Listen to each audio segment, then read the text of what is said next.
Welcome to this time-lapse demo of Carmi, which is the magic girl, and we're going to take a look at her now. And we're going to really kind of move through the piece, pausing at points, just to kind of take a look at what is happening during the workflow. So as I start working here on her, usually I'd always start with the head, and we'd want to start at the head usually because it's a good measuring tool. We can get the proportions down. So I started measuring out. This piece ended up being a lot more rough than usual for me. I don't know what mind space I was in, but it was extremely rough at the beginning. And design-wise, I was going to go with spectacles on the character. It's important to note this particular character was inspired by another character. She was designed as marketing art for a mobile role-playing game.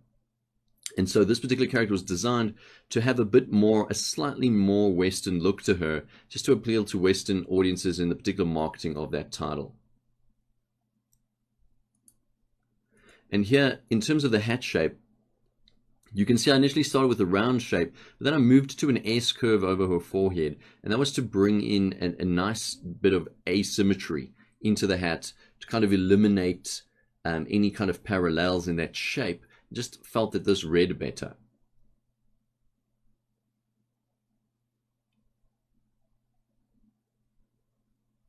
In terms of the drawing, she has quite a revealing cleavage area. That was actually slightly modified in the final painting. This character went all the way from drawing through to painting, just because we felt she was a little too edgy, and so I went in there on the final painting and added additional straps, and it actually kind of brought her edginess down just a little bit, sometimes based on whatever project you're working on. And also while you're drawing, you're trying to achieve something and you're kind of exploring the look while you're doing it. And I think sometimes you may be edgier than you intended to be just because you're thinking about the anatomy, the structure of the anatomy so much. Otherwise, of course, some people obviously are being as edgy as they want to be. It depends on the purpose of it. But for this particular piece, my goal was really to bring in a cute character that had a little bit of sexiness to her, but I didn't want to overdo it because the particular video game is not really a hectic kind of video game. It's more of a cute style role-playing type of game. And so here I move into doing the leg anatomy and then putting in the stockings and another S-curve there for the skirt bottom. And you'll see me do this quite often. It's nice to use S-curves in that way because there's no parallels. If you just use a C-curve one way or the other, sometimes it can look a little bit flat. And just kind of solidifying the structure of her pose. I do a slight rotation here, using the selection tool, selecting the whole form, hitting Control-T to transform and just rotating it a little bit. And you'll see throughout the demos where I use selections to turn elements or to add in those horizontal and vertical tilts. And really that is one of the strong points of digital. It saves so much time in terms of making these tweaks, making these adjustments. And so there I lightly erase. In comic book terms, this is often called ghosting. You're kind of erasing your lines to very light and drawing over them. You can see I'm still only working on one layer there in the bottom right. And I've actually subtly moved into a refining the rough stage, even though this is falling under the umbrella of just rough. And just looking to solidify the pose and the forms, and then adding in the relevant details to her clothing, getting her outfit looking right. There's another rotation there. And we want to remember as well at this stage that if you don't exaggerate your gesture as you add details, the details tend to have this effect of killing off the drama of the pose. And so you'll want to constantly be tweaking the tilts specifically, because the tilts suffer a lot and the lines of action suffer a lot from detailing. So constantly be mindful of that. And so at this stage, I'm pretty happy with the pose overall. Her stance, I'll probably end up rotating her a little bit more. I think she feels like she needs to rotate a little bit to the right. And I just proceed with just adding in just general details, things to complete her look. Make an adjustment to that hand there so that it's easier to render when I get to the cleanup phase, and you'll see I'll also work on the right hand as well, just so that when I do get to cleanup, I will be able to draw it more quickly without having to struggle. Other thing as well is we want to keep in mind to draw everything in 3D. If you look at the little mana potions and things on her belt here, particularly this one, you can see that it has two sides. We can see a little bit of the bottom and a little bit of the side here, and we can also see a little bit of the bottom on the top lid area. And similarly with this button on her hat, it's intentional that you can see the front side of the button. You can also see a little sliver of the side of the button. And as much as is possible, you want to try and draw everything in 3D. It goes back to that using all the buffalo mantra, right? So try as much as possible to draw as many elements as possible in 3D, or show multiple sides of those objects.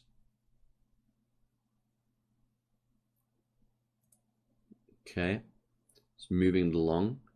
And now I'm getting to thinking about the expression a little bit, getting a bit of an idea of the face shape in here. I wouldn't call it the final face shape, just kind of placeholders, and getting the hairstyle in a little bit more as well. And then I'll start working on that hand. Thinking about the position of the hand, where would the pinky be? And the pinky usually has pinky drift, right? We don't want to forget about pinky drift. It's on its own mission. It wants to do its own thing.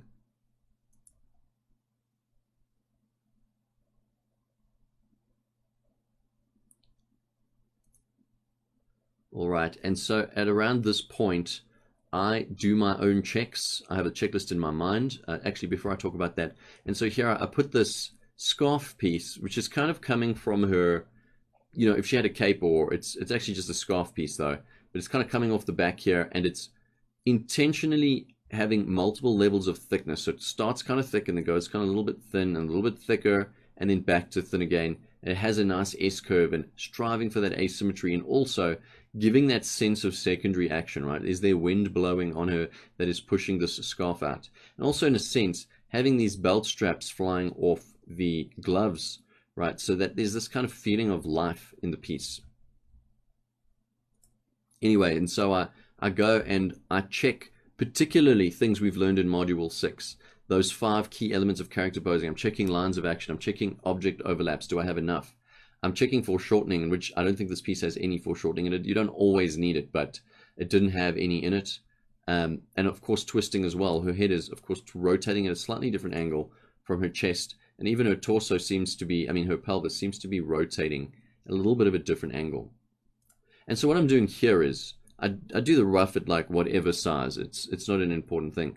But then when I need to do the final drawing, I get a much larger resolution page. So this is actually an A3 size page, probably more than likely. And I then proceed to do the clean lines on top. And so here we go. Usually in all the workflows and all the drawing demos, you'll see at some point the drawing will get really light like this. The rough will get really light. And I will go into doing the refined stage. And the key thing here is shifting your mode of thought. So you're not super worried about structure at this stage, but you're more worried about having your line overlaps read, your object overlaps read, your lines being loose and clear and clean, depending on the look that you're going for, of course, but always loose. And also going into more of a symbolic design, or a graphic design kind of mindset, being a little bit more creative, having fun with the shapes that you're putting down, but always thinking about the shapes that you're making. Are they asymmetrical? Are they dynamic? Do they read well? And so I like to think that cleanup to a lot of the time is really a rinse and repeat stage, because you're really putting down clean lines. And depending on the workflow you're using, but generally speaking, you will do all the basic lines first and then go in and do your line weights on top of that in whatever style you're going for. As I do the eyes here, I will always spend more time than necessary, or more time, as much time as I need, should I say, making sure that the eyes read and that the eyes look good. I think in this piece, I got lucky in that it didn't take very long to get the basic eye look down that I wanted. But a lot of the times I would work even 20 or 30 minutes just on the eyes, not even worrying about the rest of the piece, because the eyes have to read well. They absolutely have to read well. They've got to be exactly right as you want them to be right. You know, if you mess them up, it will mess up the whole character. And so I spend as much time as I need on the eyes, getting them to look the way I want them to look. And there I'm using some move adjustments.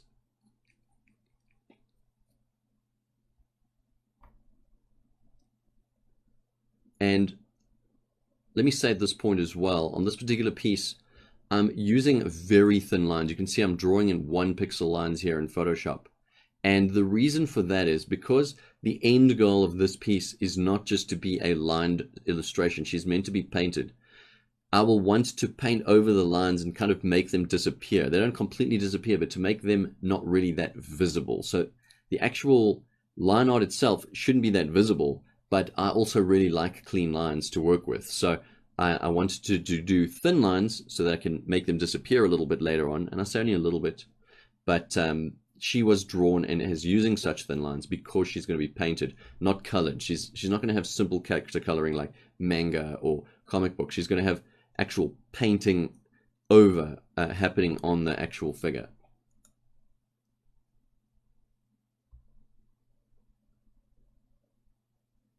And as I work here, particularly with the hair, looseness is absolutely pivotal, and it's so crucial, and the overlaps as well.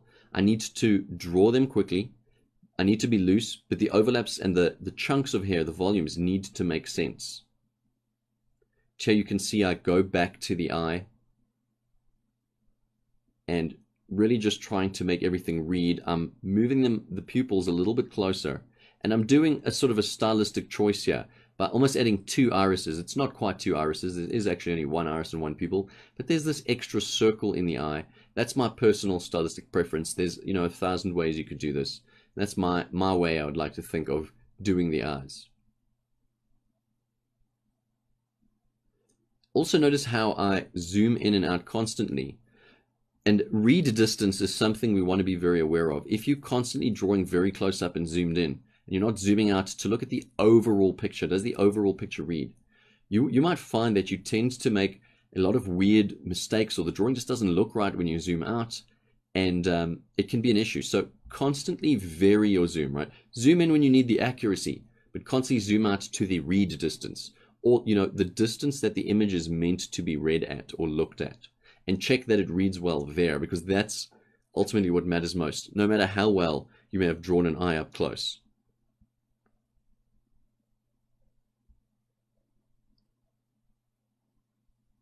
And so on that button, I used copy and paste of an ellipse that I had drawn to really build that other side out very quickly. And again, that's the advantage of digital.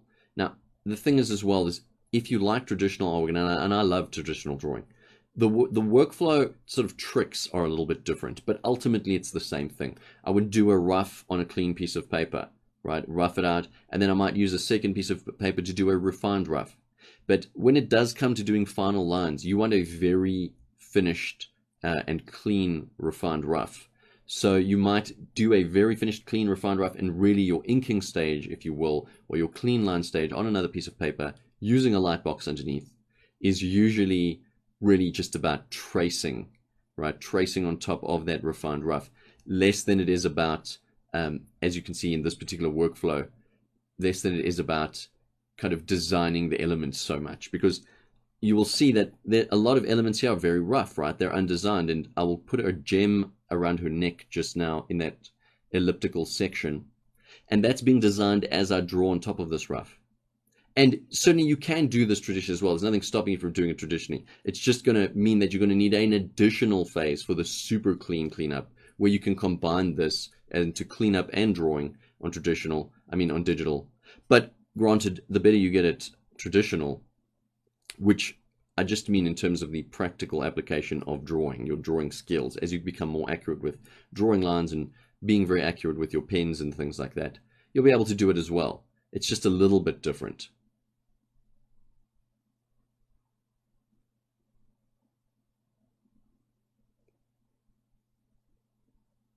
One of the downsides to using Photoshop when you're doing clean lines is it doesn't have line stabilization. There's nothing to really help you get these clean lines.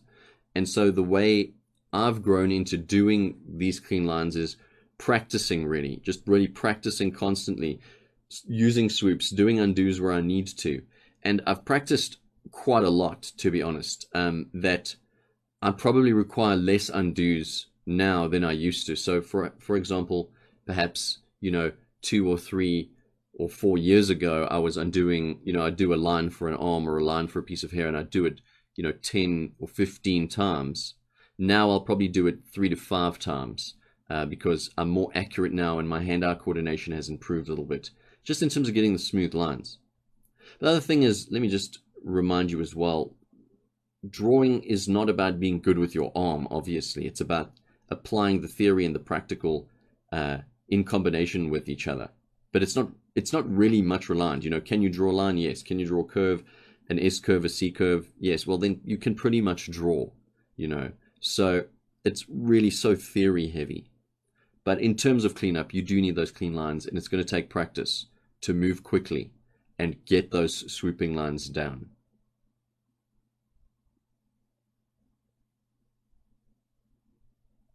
And so I'm going to move our footage a little bit further along here. I basically continue to do the thin line stage, or my basic line stage. And once that's done, I take the rough away. I'll pause this in a moment. And over here. And then I start working on the line weights. You can see the image is pretty flat without the line weights. It's still a good image. It still kind of reads fine, but it really needs some differentiation between what is in front and what is behind. And so the line weights are quite crucial. Even if I am painting it later, the line weights are crucial in helping me see what is in front and what is behind.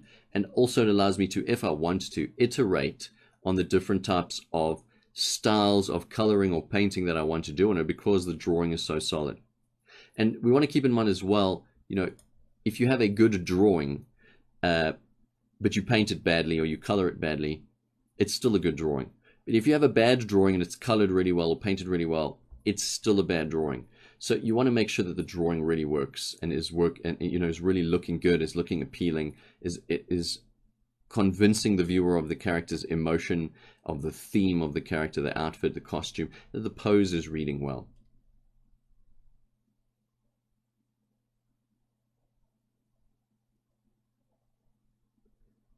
And so here I just go in and I start line weighting using our principles of, if the object is in front, it has a thicker line. If it's behind, it has a thinner line.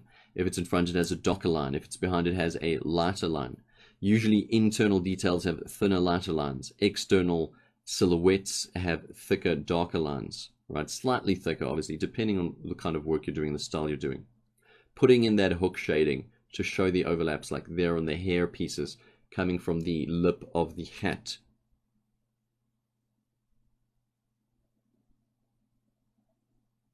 And so I move through this piece, line weighting where I need to line weight, and you can see already the difference that it makes to this focal point of the head area. And on that note, really, when you're splitting your time up in cleanup between important areas of focus, obviously you want to work the focal points. Put your most time investment in the focal points, because if the other areas are a little bit loose or a little bit rough, it's okay, because the viewer is being directed by how you've composed the character to the face, to the hands, and to any other focal points that you've set up in the piece.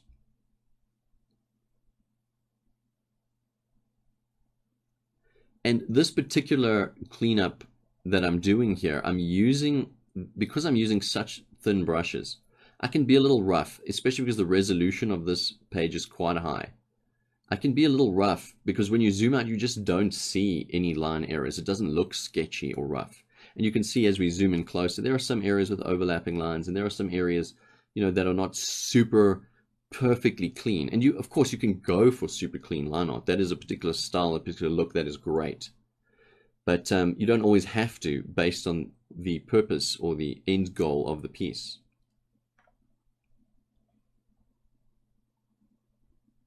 I'm going to move this just a little bit forward here.